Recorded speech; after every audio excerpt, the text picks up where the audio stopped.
Je salue aussi tous nos bien-aimés qui nous suivent en direct par le Facebook. Que le Seigneur vous bénisse. Nous allons partager la parole du Seigneur. Nous sommes toujours dans notre sujet ou notre thème que nous sommes en train de partager sur la bonne réputation. Nous continuons toujours sur la bonne réputation. Et dimanche dernier, on a expliqué quelque chose qui était encore très important. Et dimanche dernier, on a parlé sur 1 Timothée, on a lu sur 1 Timothée chapitre 4, verset 16, où la parole dit « Veillez sur toi-même et sur ton enseignement. » Veillez sur toi-même et sur ton enseignement. C'est ça ce qu'on a partagé dimanche dernier. Mais pourquoi on a touché ces choses? Parce que on a expliqué que notre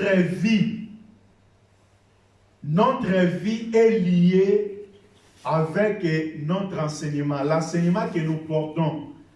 C'est-à-dire ce qui va nous sauver, c'est l'enseignement que nous portons ou l'enseignement qu'on a. La raison pour laquelle notre bien-aimé Paul, il a tiré l'attention à notre bien-aimé Timothée. Ce que Paul a dit, ce que Paul a parlé à Timothée hier, aujourd'hui Paul nous parle aussi. Oh, Dieu nous parle à travers la bouche ou à travers l'enseignement que Paul a mis en place. Pourquoi nous sommes là? Parce que nous sommes en train de parler sur la saine doctrine. Je ne peux pas répéter tout ce qu'on a parlé parce qu'il y a beaucoup de choses qu'on a parlé. Mais pour parler de la saine doctrine, on a commencé sur le livre de Hébreux, chapitre 5, versets 11 à 13. Hébreux, chapitre 5, verset 11. Si nous lisons pour la meilleure compréhension, la Bible nous parle de quoi? La Bible nous parle de la croissance qui ne se manifestait pas parmi le peuple de Dieu. Or, la volonté de Dieu, c'était que le peuple croît. Écoutez ce que notre bien-aimé Paul nous a parlé. Il a dit comme ça: nous avons beaucoup à dire là-dessus et des choses difficiles à expliquer. Parce que vous êtes devenus là à comprendre. Vous voyez? Frère Paul, il a dit qu'on a beaucoup de choses à expliquer et des choses difficiles à expliquer. Les choses difficiles à expliquer. C'est-à-dire, dans la vie chrétienne, il y a des choses faciles, il y a des choses difficiles. Or, ces choses difficiles, c'est ça qu'aujourd'hui, le peuple, ils ne veulent pas écouter ces choses difficiles.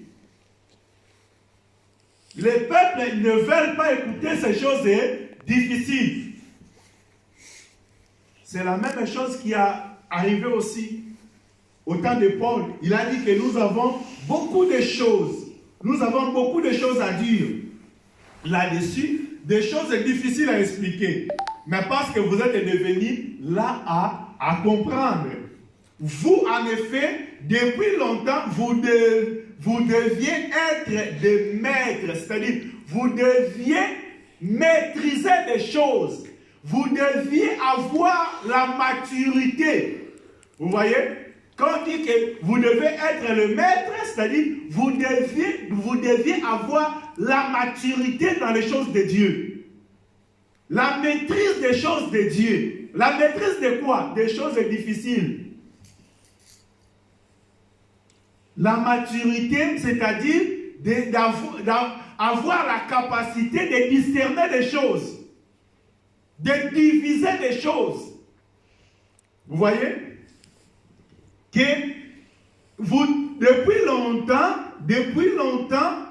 deviez être des maîtres, mais vous avez encore besoin qu'on vous enseigne les principes élémentaires des oracles de Dieu. Vous avez toujours besoin qu'on vous enseigne des petites choses.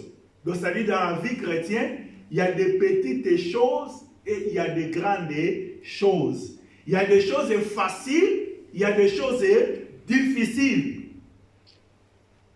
Il a ajouté encore, comme vous avez besoin qu'on vous enseigne des choses, et les choses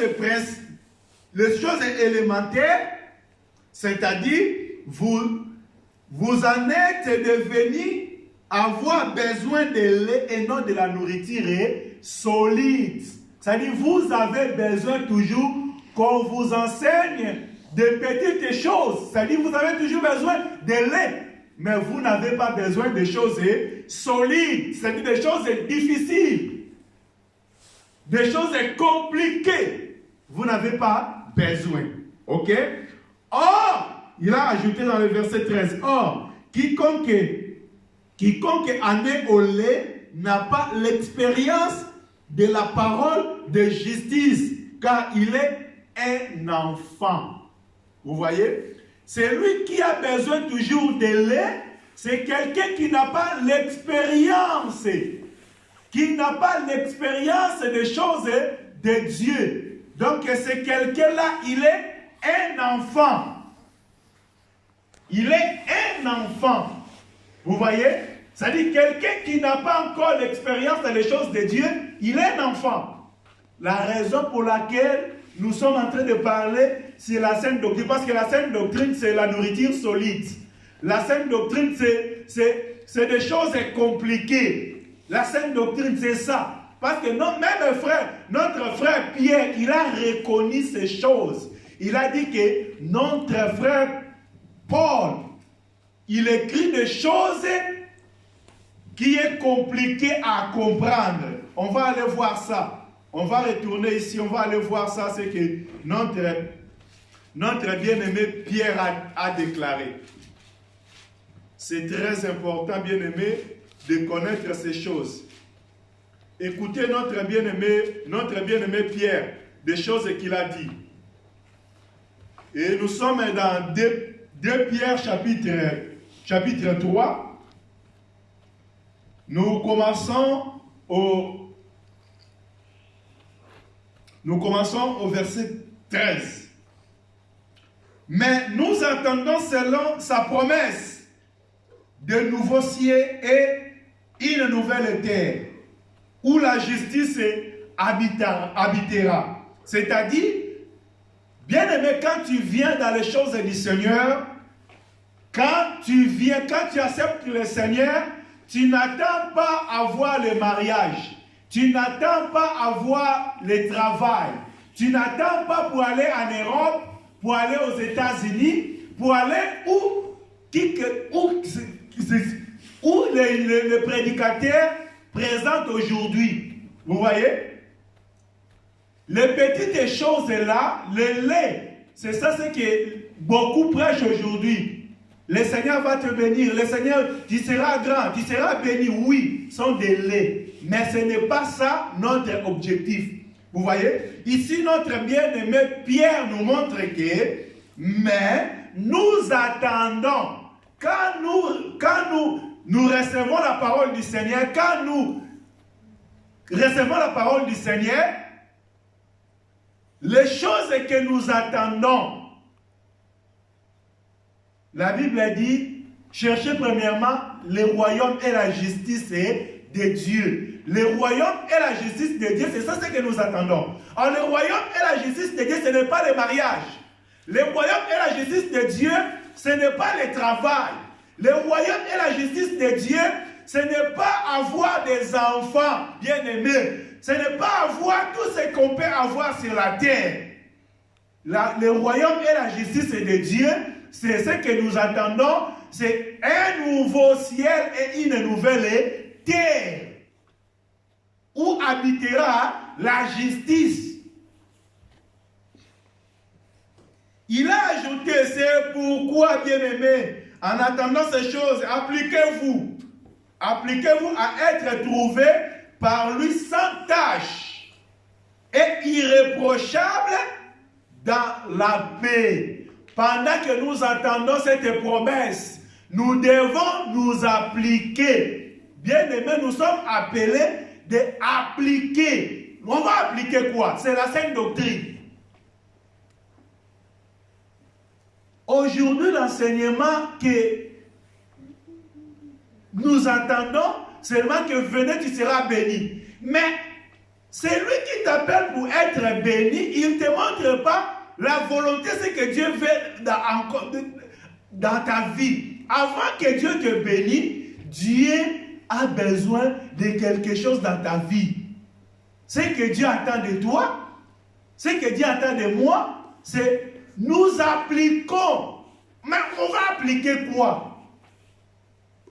On va appliquer quoi? Dieu va te bénir. Amen. Tu seras la tête et non la queue. Amen. Tu vas aller loin. Amen. Mais non, bien-aimé. Oui, tu vas aller loin. Nous ne sommes pas contre. Oui, tu seras béni. Nous ne sommes pas contre. Mais avec quelle application? Ta vie ne correspond pas à la volonté du Seigneur. Mais comment Dieu peut bénir quelqu'un qui n'est pas selon sa volonté? Quelqu'un qui n'applique pas ce que lui a mis en place.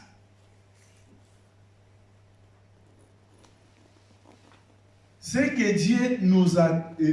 C'est pourquoi, bien aimé, en attendant ces choses, c'est quoi? La vie éternelle. En attendant ces choses, en attendant quoi? Un nouveau ciel et une nouvelle terre. C'est que nous attendons. Pendant que nous attendons ces choses, bien aimés, nous devons appliquer. Appliquez-vous à être trouvé par lui. Appliquez-vous d'être trouvé par lui. Sans tâche. Et irréprochable dans la paix. Aujourd'hui, les gens qui disent qu'ils prient le Seigneur, mais tu rentres dans ces églises et là, il y a trop de conflits. Il n'y a pas la paix, mais ils attendent la bénédiction de Dieu. Tu rentres dans ces églises et là, il y a la vie de l'impureté, la vie de souillis qui règne parmi eux. Mais ils attendent l'arrivée du Seigneur. Ils attendent la bénédiction. Non, bien aimé, nous arrêtons ces choses. Nous devons d'abord régler notre vie. Nous devons regarder d'abord notre vie. Est-ce que notre marche, ça correspond à la volonté du Seigneur? Ce que nous faisons, ça correspond à la volonté du Seigneur. C'est ça ce qu'on a besoin. Ce que Dieu attend de nous. Bien-aimé Paul a écrit à bien-aimé Timothée. Je ne veux pas qu'on touche beaucoup de versets parce qu'il y a des choses qu'on va expliquer ici, mais c'est bien quand même pour lire. Écoutez ce que frère Paul a dit. Ce que frère Paul a dit à Timothée. C'est très important. Je vais lire ça. C'est important. Ce que frère Paul a dit à Timothée. La Bible a dit quoi? 2 Timothée chapitre 2. 2 Timothée chapitre 2. Parce que nous devons appliquer. Nous devons appliquer les choses. Mais écoutez ce que frère Paul a dit à Timothée. 2 Timothée chapitre 2, verset 3. Je commence à verset 3, je vais descendre. La Bible dit, écoutez ce que Paul, le conseil que Paul donne à Timothée. N'oubliez pas, notre thème c'est veillez sur toi-même et sur ton enseignement.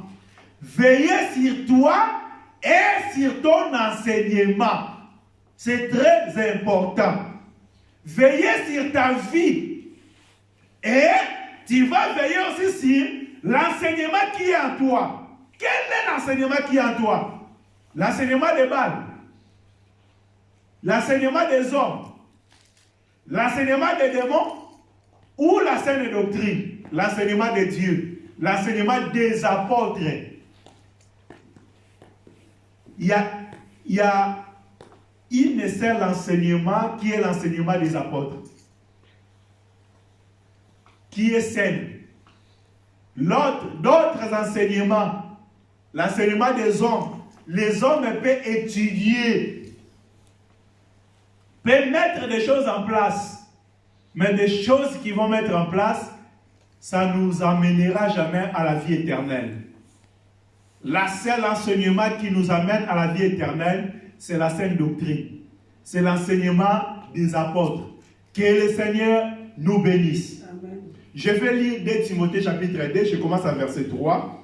Souffre avec moi. Oh, mais Paul, moi j'écris au Seigneur, j'attends des bénédictions, j'attends des mariages, j'attends des boulots, j'attends toutes ces choses-là, de bien-là.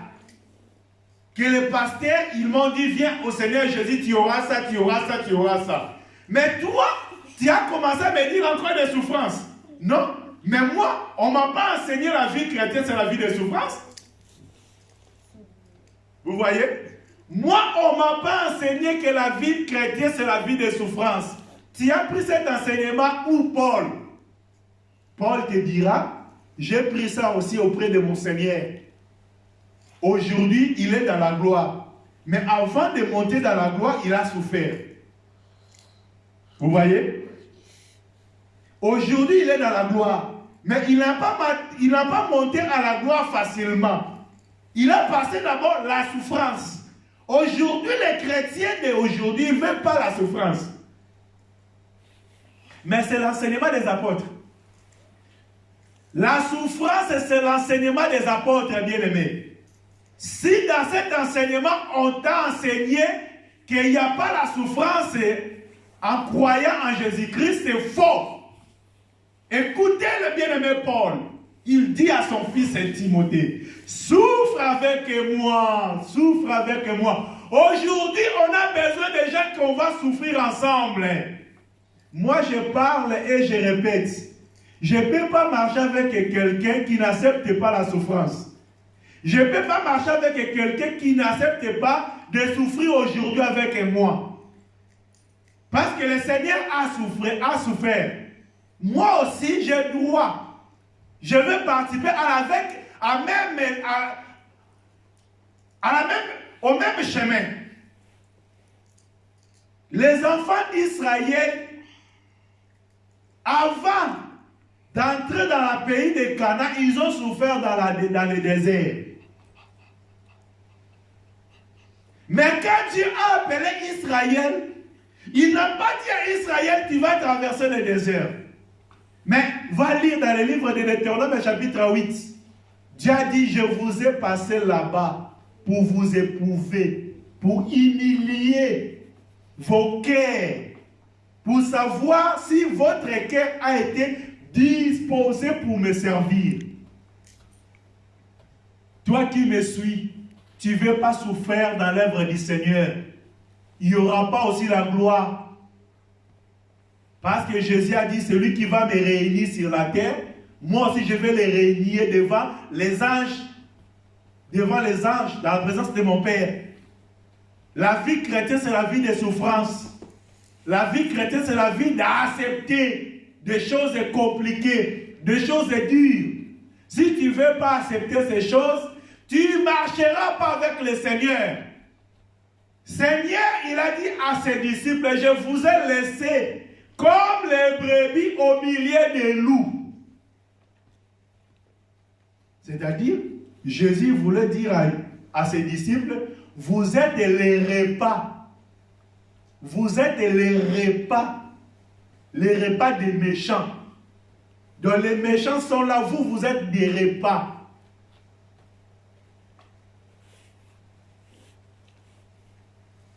Aujourd'hui, dans nos églises, il y a des loups. Et des loups là, toi qui es un agneau, sache-le que tu es un repas devant ces loups. Ces repas-là, c'est ça, la souffrance que je suis en train d'expliquer. Parce que Jésus a dit que, et Paul a dit, souffre avec moi. Comme un bon soldat de Jésus-Christ.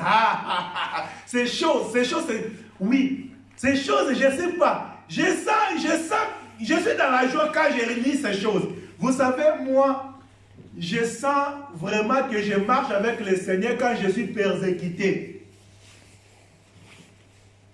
Je ne sens pas que je suis avec le Seigneur quand les gens me donnent les éloges. Non. Quand les gens me persécutent, c'est ça que je sens que je suis avec le Seigneur.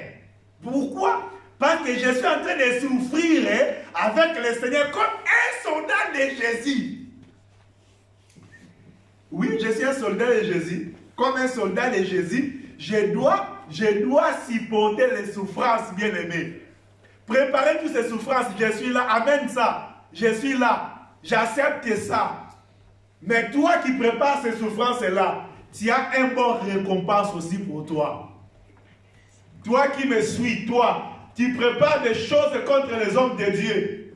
Tu montes des choses contre les hommes de Dieu. Sache-les. Les hommes de Dieu vont subir ça parce que c'est le chemin. La souffrance, c'est notre vie. On va traverser les souffrances. Critiquer, c'est bien. On va accepter ça. Préparer des réunions contre les hommes de Dieu. Oui, nous sommes prêts à ça. Préparer les couteaux. Parce que, vous savez, les fidèles qui fréquentent les églises, quand il y a la présence des pasteurs, les pasteurs là, regarde, il y a les dents. Eh, pasteur, vraiment pasteur, toi tu es vraiment un bon pasteur. Ah, quand je te vois vraiment, je sens bien. Pasteur, il n'y a personne qui prêche comme toi, hein. Tu es le seul. Toi vraiment, l'autre là, oh, non. Pasteur là, l'autre, il ne prêche pas bien, mais toi quand il prêche, là, quand vous êtes face à face, mais quand tu donnes le dos, l'autre encore il va venir, l'autre pasteur qui travaille avec lui, avec toi. Ah, pasteur, c'est toi vraiment. Ah, l'autre là. Ceux qui parlent à ce pasteur, quand il donne le dos, il parle aussi à l'autre pasteur.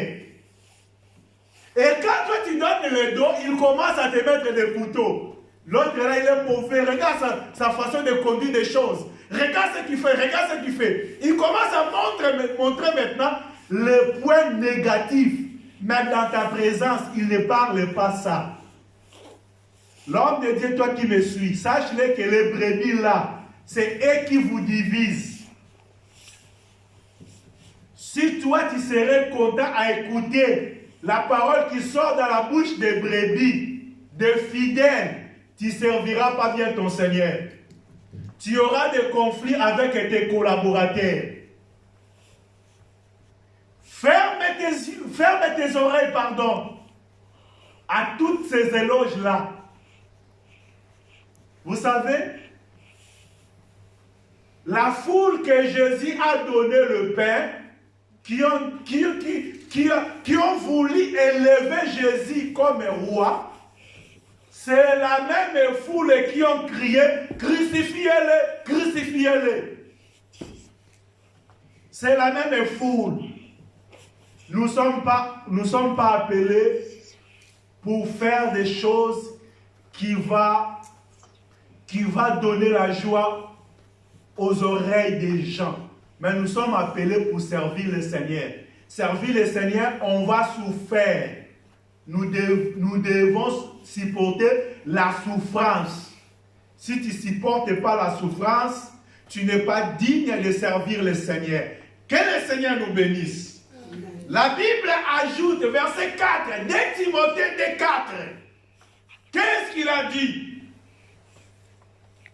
Il dit, il n'est pas des soldats qui s'embarrassent des affaires de sa vie. Vous voyez, si tu es un soldat, tu ne peux pas s'inquiéter de tes affaires. La première des choses, s'il veut plaire à celui qui l'a enroulé, celui qui nous a enroulé, c'est le Seigneur Jésus-Christ. C'est pour cela, si nous on a besoin de plaire à notre Seigneur Jésus-Christ, on doit d'abord s'occuper de son service, de son travail. On ne peut pas s'occuper de nos affaires. La première des choses de nos vies, moi là, que je suis devant vous, la première des choses que je peux penser, de mettre en ordre, de voir qu'il est en bon état, c'est l'œuvre du Seigneur. L'œuvre du Seigneur doit occuper la première place de ma vie. L'œuvre du Seigneur doit occuper la première place de ma vie. C'est très important. Si nous voulons marcher avec le Seigneur, la Bible dit, un soldat ne peut pas. Un soldat, il ne peut pas s'embarrasser de ses affaires. Mais qu'est-ce qu'il demande? Il ajoute encore un athlète n'est pas couronné s'il n'est pas combattu suivant les règles. Un athlète, verset 5, un athlète, un sportif, il ne peut pas être couronné s'il n'est pas combattu selon les règles. Vous voyez? Aujourd'hui, beaucoup ne veulent pas suivre les règles. Quand on décide de mettre des choses en règle, c'est là où ça devient des problèmes difficiles. Vous voyez? C'est ça le problème. Je retourne dans Pierre là où nous étions. La Bible dit, c'est pourquoi, bien aimé, en attendant ces choses, appliquez-vous. C'est-à-dire, nous sommes comme des athlètes. Nous devons appliquer les règles. Les règles, c'est la saine doctrine. Les règles, c'est la saine doctrine. Bien aimé qui me suit. Les règles pour marcher avec le Seigneur, ce n'est pas nos statuts. Ce n'est pas les règlements d'ordre intérieur. Aujourd'hui, les communautés, ils ont organisé des règlements d'ordre intérieur. Oui, nous ne sommes pas contre ça. Ils ont organisé des statuts. Nous ne sommes pas contre ça. Mais les règles pour la marche vers la vie éternelle, c'est la saine doctrine. Nous devons appliquer à ça. Veillez sur toi-même et veillez sur ton enseignement. Pour veiller sur toi, c'est-à-dire, tu dois appliquer. Tu dois appliquer la parole du Seigneur. Chaque chose que tu fais, il faut vérifier ça dans les Écritures. Il faut vérifier ça devant la présence du Seigneur, dans la prière. Prier, chercher la volonté du Seigneur. J'ai aimé un bien-aimé qui m'a dit, non, je ne peux pas marcher encore avec toi, je vais prendre le temps à prier. Vous voyez? Quelqu'un qui, pour prendre une décision pour les choses de Dieu, il a dit non, je ne peux pas prendre une décision comme ça. Je vais prier d'abord. J'ai aimé ça. C'est ça ce que nous attendons aujourd'hui dans l'œuvre du Seigneur. Nous attendons les gens qui vont consulter le Seigneur. Parce que l'œuvre du Seigneur, ce n'est pas à un homme. Pour s'engager, il faut consulter les propriétaires de l'œuvre.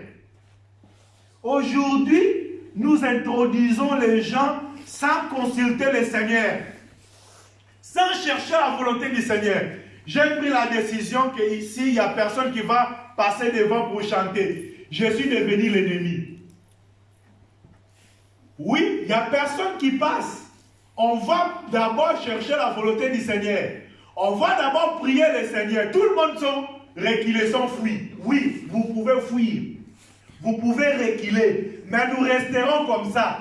On va chercher la volonté du Seigneur. On va prier le Seigneur. C'est le Seigneur qui élève les serviteurs.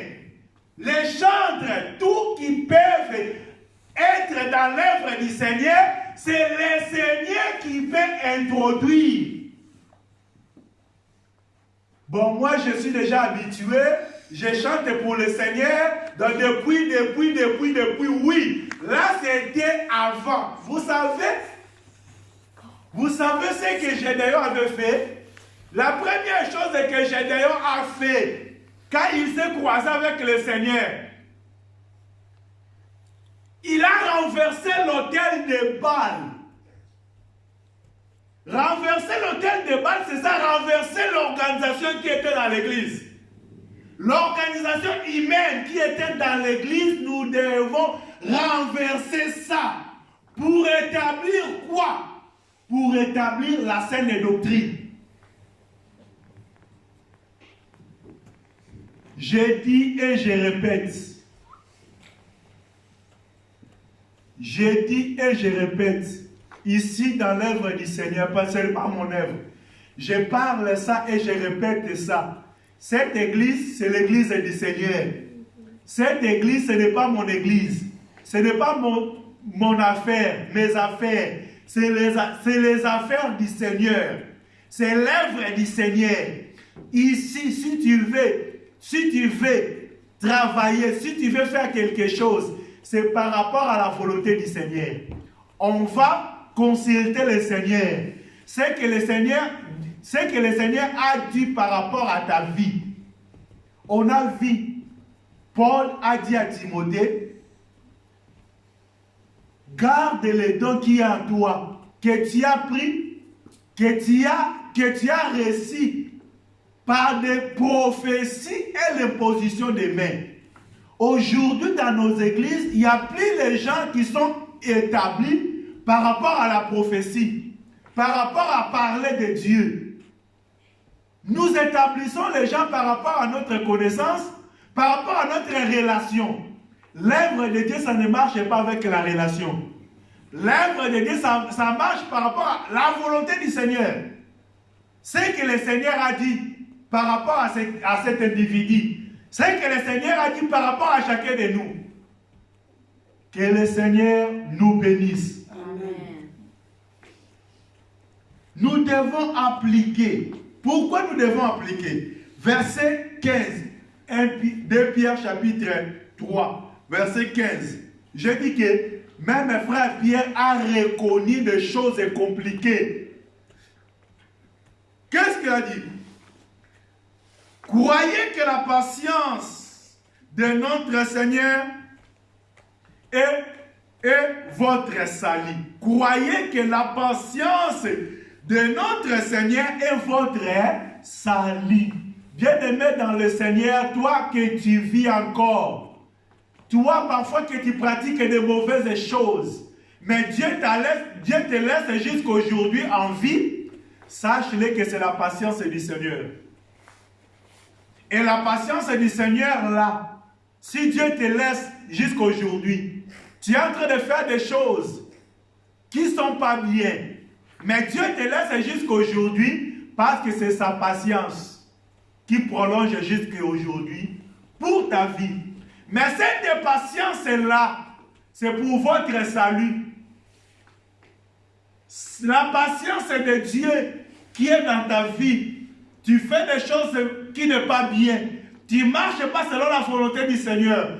Tu combats l'œuvre du Seigneur. Mais le Seigneur te laisse encore parce que c'est sa patience. Ok? C'est pour votre salut. Comme notre bien-aimé Paul. Comme notre bien-aimé Paul vous a écrit aussi, selon la sagesse qui lui a été donnée. Vous voyez? Frère Pierre, il reconnaît que dans la vie de Paul, il y avait la sagesse que Dieu l'avait donnée. Aujourd'hui, parmi nous, nous reconnaissons pas les autres. Nous ne voulons pas reconnaître les autres. Chacun, il veut seulement que sa vie soit reconnue. Mais il ne veut pas reconnaître les autres. Mais la Bible dit, frère Pierre, c'est lui que le Seigneur a dit, sur ces pierres, je bâtirai mon église. Il a dit que je te donne la clé. Ce que tu vas lier sur la terre sera lié dans le ciel. Ce que tu vas délier sur la terre sera délié aussi dans le ciel. Mais la Bible dit, cet homme qui avait toute cette autorité, qui avait toute cette puissance, il reconnaîtrait la grâce qui était à Paul. Il a dit selon la sagesse que Dieu l'a donnée. Selon la sagesse que Dieu l'a donnée. Il a écrit des choses quoi? Hein? Il a écrit des choses selon la sagesse qu'il a été donnée. C'est ce qu'il fait dans toutes les lettres où il parle de ces choses dans lesquelles il y a des points difficiles. Il y a des points difficiles à connaître dont les personnes ignorantes.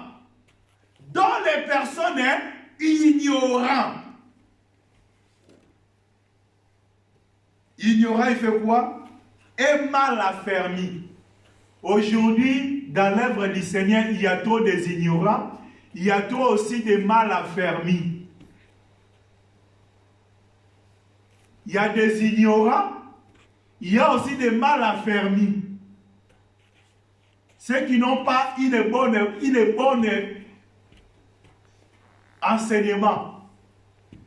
L'enseignement, tu vas aller en Europe. L'enseignement, tu seras béni. Cet enseignement-là, il ne ferme pas.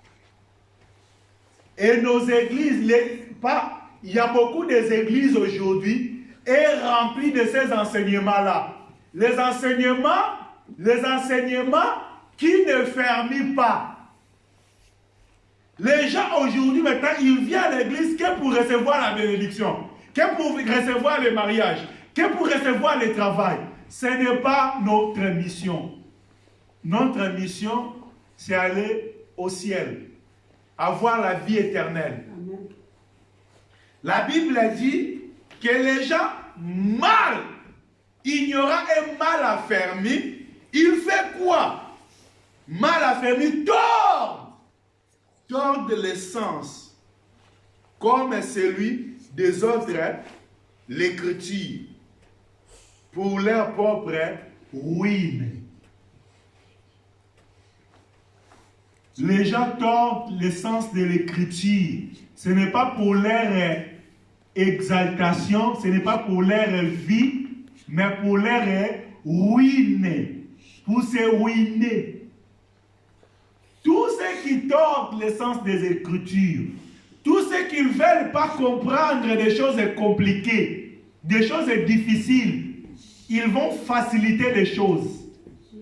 Et cette facilitation-là, c'est pour tordre le sens des choses difficiles. Il y a des choses à expliquer, il y a des choses vraiment compliquées. Je suis quelqu'un qui me disait, pour les habits, pour les habillements dans la Bible, j'ai vu 2 ou 3 versets.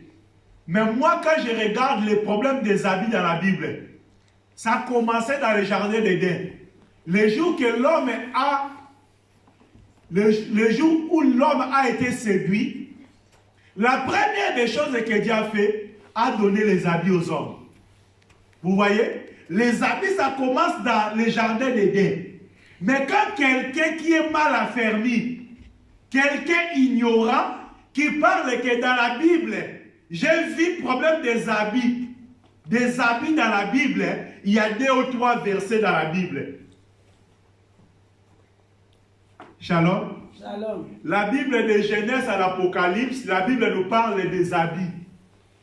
De Genèse à l'Apocalypse, la Bible nous enseigne des habits. Pendant que nous venons à l'église, nous venons pour porter les habits. Les habits qui vont nous permettre d'entrer dans la fête. Pendant que je suis en train de prêcher là, je suis en train de distribuer les habits. Je suis en train de distribuer les habits. Et maintenant, celui qui va prendre ces habits-là, c'est ces habits-là qui vont permettre à cet homme de participer à la fête de l'agneau. Mais celui qui va refuser, vous voyez, c'est les habits qu'on est en train d'expliquer, c'est l'enseignement, la saine doctrine, c'est ça les habits. va nous introduire. Matthieu chapitre 22, va bien lire. Il y avait quelqu'un qui a entré dans la fête, mais qui n'avait pas les habits. Vous voyez? Mais demande-toi, quand est-ce que ces habits ont été distribués? Il y a tout ce qui était dans la salle, ils portaient les habits. Mais non. Les gens qui ont venu chercher, ils cherchaient seulement les gens pour rentrer. Toutes sortes de gens, dans les carrefours, partout. Ils cherchaient les gens pour entrer dans la fête. Ils n'exigeaient pas les habits. Vous voyez? Mais pendant qu'ils étaient dans la fête, avant que la fête commence, les chefs de fête, le roi, il a rentré d'abord pour vérifier qui a les habits et qui n'a pas les habits. Malheureusement, il trouve un. Bien aimé, le temps de la distribution des habits est là. Ne soyez pas ignorants. Oui, le temps de distribution là, c'est compliqué. C'est compliqué. Mais ne soyez pas ignorants. Ne soyez pas aussi mal affermis. L'humilité précède la gloire. L'orgueil précède la chute. Le chute. Humilie-toi. Prends les choses de Dieu. Il n'est pas encore trop tard. Toi qui me suis, il n'est pas encore trop tard. Si le Seigneur te laisse encore à vie, parce que sa patience, c'est pour votre salut. Vous voyez? Il y a des choses difficiles à expliquer. Mais ces choses difficiles à expliquer, c'est lui qui accepte ces choses. C'est lui qui prend ces choses. Il est en train de prendre les habits. Il est en train de mettre les habits. Parce que ces habits-là, c'est ça qui va permettre qu'il soit accepté devant la présence du Seigneur.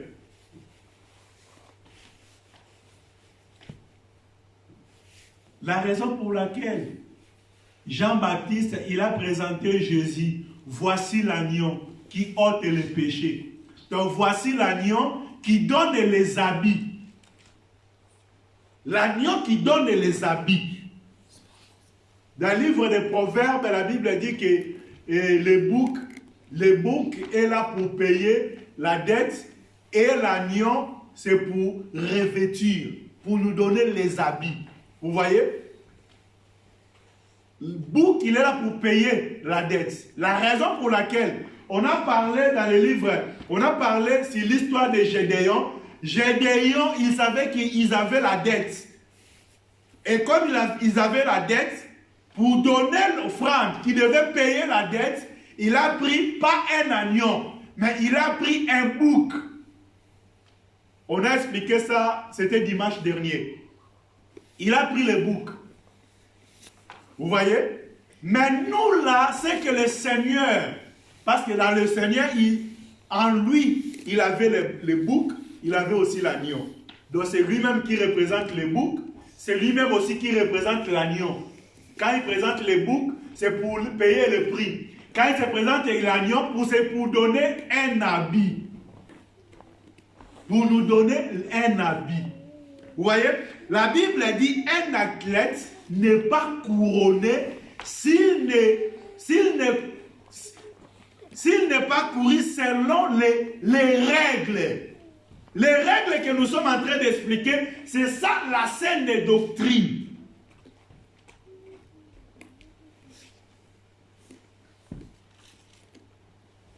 Nous allons passer encore un peu.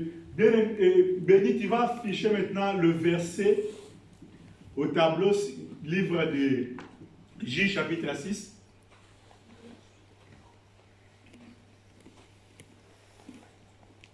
J, chapitre 6. C'était ce qui était au tableau là. C'était verset combien? 24.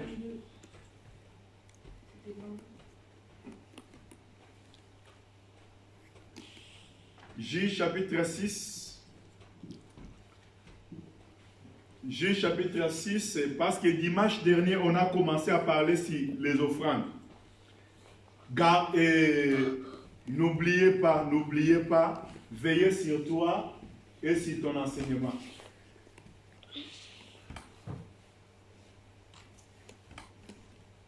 Veillez sur toi et sur ton enseignement.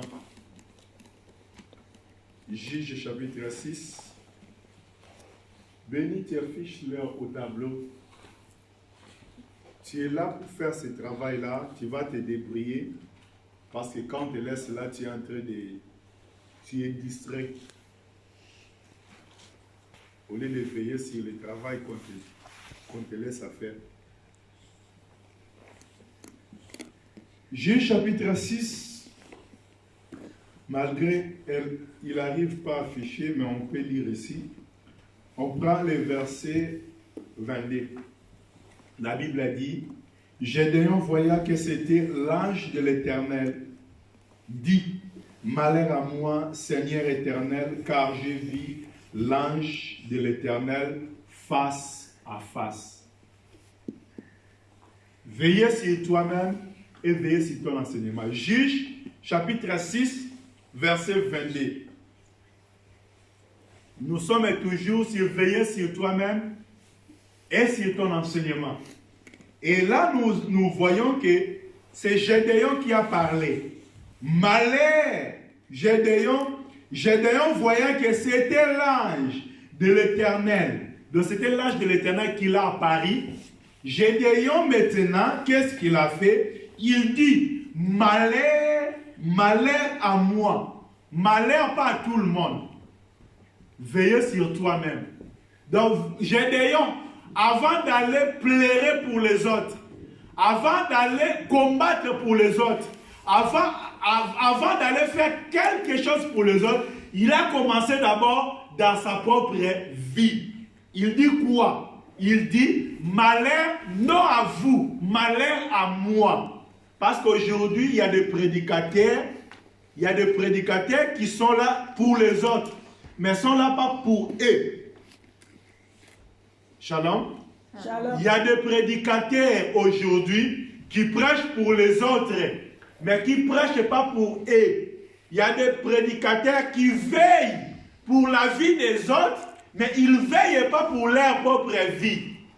Or, avant que je veille pour la vie des autres, il faut que je veille d'abord pour ma propre vie. La première des choses, il faut que je contrôle d'abord ma vie. Est-ce que j'ai besoin de passer devant les autres? Ma vie est comment? Est-ce que je peux me demander ces questions? Pasteur, toi qui me suis, toi qui prêches les autres, avant d'aller prêcher les autres, est-ce que tu regardes d'abord ta vie? Tu mesures d'abord la parole de Dieu par rapport à ta vie. La première des choses, Gédéon a dit, malheur à moi, malheur à moi. Quand il s'est croisé avec le Seigneur, il a pris cette visitation du Seigneur par rapport à sa vie. Il compare ça par rapport à sa vie. Il voulait veiller sur sa vie. Il a dit, malheur à moi, car je vis le Seigneur face à face. Bien-aimé dans la vie chrétienne, on a besoin de faire l'expérience avec le Seigneur. L'expérience là, c'est l'expérience personnelle. L'expérience est personnelle. Gédéon a fait une expérience personnelle avec le Seigneur. Il a dit, malheur à moi, parce que je vis l'ange du Seigneur est face à face. C'est-à-dire quelqu'un qui s'est croisé avec le Seigneur, il va pleurer d'abord pour sa vie. Il va chercher d'abord la solution pour sa vie. Il va chercher d'abord la délivrance pour sa vie. J'ai dit ça ici un jour, qu'il y a un bien-aimé qui me demandait, qu'est-ce que tu as prêché? Le Seigneur t'a prêché. Au lieu de vérifier maintenant cette parole-là par rapport à lui-même, mais il veut comparer par rapport aux autres. Il y a beaucoup qui viennent aujourd'hui dans l'église. Quand l'enseignement est sorti, il compare cet enseignement par rapport à son prochain. Parce qu'il connaît un défaut dans la vie de son prochain. Mais il ne compare pas cette parole par rapport à sa vie. Gédéon, il dit d'abord malheur à moi. Veillez sur toi et sur ton enseignement. Malheur à moi. Pourquoi? Parce que je vis le Seigneur face à face. Par là, je vais expliquer que toi, là, tu ne peux pas servir le Seigneur si toi-même, tu n'as pas fait rencontre avec le Seigneur. Et quand tu fais rencontre avec le Seigneur, la première des choses est que ta vie d'abord doit être une offrande. Si ta vie n'est pas encore une offrande devant le Seigneur, c'est-à-dire tu as encore des difficultés. Shalom Église. Shalom. Je sais que je vais toucher déjà le point il est aussi long. Si l'offrande, nous sommes toujours là. Parce que, vous savez, Genèse, je pense Genèse 22, où Abraham, Dieu a demandé à Abraham pour offrir Isaac et son fils. Ils ont commencé à marcher ensemble, Abraham avec son fils. Son fils, il demande à son père, « Père, je vois que les bois sont là, le feu aussi est là, mais où est l'offrande? » Parce que nous sommes en train d'aller pour donner une holocauste. Mais Isaac, il voyait l'offrande, il voyait le feu était là. Le bois aussi était là. Mais, où est l'offrande? Ok? Shalom. Shalom. Genèse chapitre 22. On va lire quand même pour la meilleure compréhension. C'est important. Et on va prendre, on commence à verser, pour ne pas beaucoup lire, on commence à verser 7. Alors Isaac parla à Abraham, son père. Dis mon père. Et il répondit, mais voici mon fils Isaac. Isaac reprit, voici le feu et le bois, mais où est l'agneau pour l'holocauste? Veillez sur toi-même et sur ton enseignement. Veillez sur toi-même et sur ton autel. Quand on parle de l'enseignement, il y a l'autel. Il y a l'offrande aussi. Donc, veillez sur toi-même et sur ton offrande. Parce que l'enseignement, c'est une offrande. L'enseignement, c'est une offrande. Parce que l'enseignement qui va nous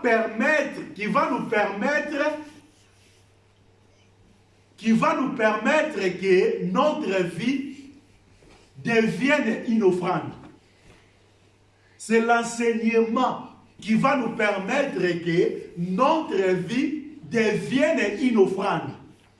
C'est-à-dire, si l'enseignement est bien prêché, ma vie sera une offrande aussi agréable devant Dieu. Mais si l'enseignement est mal prêché, ma vie sera aussi mal agréable devant Dieu. Mauvaise odeur devant Dieu. C'est-à-dire, notre vie, ça dépend de l'enseignement. Donc, quand j'ai commencé déjà dimanche dernier à expliquer que l'offrande et l'autel, c'est l'enseignement. Donc, l'enseignement, c'est l'autel et notre vie, c'est l'offrande. L'enseignement, c'est l'autel, mais cet enseignement, quand il est à pratiquer dans notre vie, ça fait que ma vie devienne une offrande. Vous savez, la femme est sunamite, la femme est sunamite. Elle disait, gracias, retourne comme ça. La femme est sunamite, elle disait que je suis noire, mais je suis belle. Pourquoi je suis noire? Il a dit que c'est le soleil qui m'a rendu noire. Vous voyez? c'est le soleil qui m'a brûlé. C'est-à-dire, la femme est sunamite, sa vie est devenue une offrande. Mais une offrande brûlée par quoi? Par le soleil. En parlant de le soleil c'est un époux. C'est un homme. Puis ça m'a dit, c'est comme le parcours du soleil, c'est comme le parcours d'un héros. On a déjà parlé de ça, je ne vais pas tourner là-bas. Mais quand on parle du soleil, on parle de l'époux. Pardon, Jacob aussi a interprété les songes de Jacob. Quand Jacob a vu 11 étoiles qui prosternaient devant son étoile. Et il a vu la lune et l'étoile aussi, et la lune et le soleil qui prosternaient devant son étoile. Jacob est comme un prophète. Il a expliqué, cela veut dire, moi et ta mère et tes frères, nous prosternerons devant toi. C'est-à-dire, lui comme le soleil, la mère comme la lune, et les frères comme d'autres étoiles.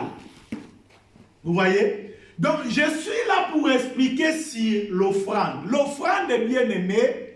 Isaac, il demandait, mais papa, on va aller offrir. Moi, je sais, on a déjà commencé à offrir beaucoup de fois. On a offert. Mais, chaque fois, quand nous portons le feu, quand nous portons le bois, nous portons aussi un agneau. Mais aujourd'hui, je ne vois pas l'agneau. Abraham, il fallait qu'il réponde, mon fils, aujourd'hui, ce n'est plus l'agneau. L'agneau, c'est toi. Est-ce que vous me comprenez? C'est-à-dire, aujourd'hui, là où on va aller offrir, Dieu a besoin de ta vie. C'est ta vie qui sera une offrande. Une offrande. Ça dit bien aimé dans le Seigneur, c'est que Dieu attend de nous aujourd'hui, que notre vie soit une offrande. C'est pour cela que nous devions veiller sur nous et sur l'autel. Parce que l'autel est là, ça va nous donner même image avec l'autel. L'autel qu'on va nous poser, notre vie correspondra dans cet autel-là. Si notre vie est exposée à l'autel des Baals, si notre vie est exposée à l'autel de Dieu, il y aura la différence. Shalom. C'est pour cela notre but aujourd'hui. Nous voulons d'abord renverser l'autel des Baals. Pour faire quoi? Pour rétablir l'autel de Dieu. L'autel des Baals, je suis en train de continuer d'expliquer, c'est l'enseignement des hommes. C'est l'enseignement des démons. C'est l'enseignement là, toutes sortes des enseignements sont les autels des Baals que nous devions renverser. On était ici bien depuis que tu es venu. Tu nous as divisés, tu nous as séparés. Oui, je viens pour séparer l'autel des Baals, pour renverser l'autel des Baals. Si vous étiez bien, oui, mais c'était l'autel des Baals. Je ne peux pas servir à même hôtel là. Il faut que je renverse d'abord cet hôtel-là. Pour remettre, pour rétablir l'autel pour Dieu. Que le Seigneur nous bénisse. Amen. Nous allons mettre un point virgule là-bas. Je suis en train d'expliquer sur veiller sur toi et veiller sur ton enseignement. Dieu a besoin. Je pense prochainement, on va toucher 1 Corinthiens 12.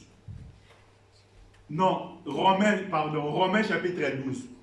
Prochainement, je pense qu'on va toucher Romains chapitre 12 parce que nous sommes toujours sur l'offrande. On est en train d'expliquer sur l'offrande. Prochainement, si Dieu nous fait grâce, on va toucher maintenant Romains 12. Qu'est-ce que l'apôtre Paul nous a dit? Écoutez, je vous exhorte donc, frères, par la compassion de Dieu, à offrir vos corps comme un sacrifice vivant, comme un sacrifice vivant, saint, agréable à Dieu, ce qui sera de votre part un culte raisonnable. Nous allons commencer à expliquer là-bas. C'est-à-dire ce que Dieu attend de nous, que notre vie soit une offrande. Notre vie soit un culte raisonnable, pas un culte probable, mais un culte raisonnable pour notre Dieu. Nous allons prier. Nous allons prier pour la parole que nous venons d'écouter. Nous allons prier. On va remercier le Seigneur